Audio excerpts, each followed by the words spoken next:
ஆனா பாரதிய ஜனதாவில் இருந்து சங் பரிவாரிலிருந்து யாருமே பயங்கரவாத சகோதரி, பயங்கரவாதிகளின் அடியாள், பயங்கரவாதிகளுடைய ஏவலால் கைபொம்மை யாக செயல்பட்ட மல்ஹோத்ராவை கண்டிக்கிறேன், மல்ஹோத்ராவுக்கு தண்டனை கொடு அப்படின்னு யாருமே இதுவரையும் பேசல.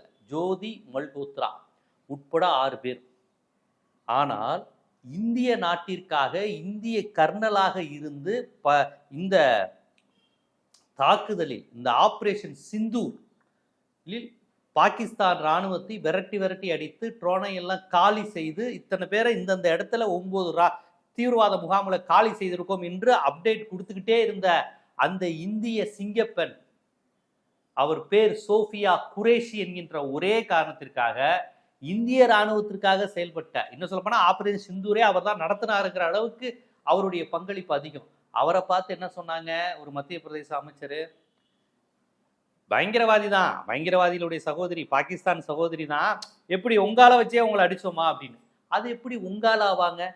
இந்த நாட்டுக்காக போராடுகின்ற ஒரு ராணுவ கர்னலை எப்படி பாகிஸ்தான் ஆளாக இவங்களால பார்க்க முடிந்தது?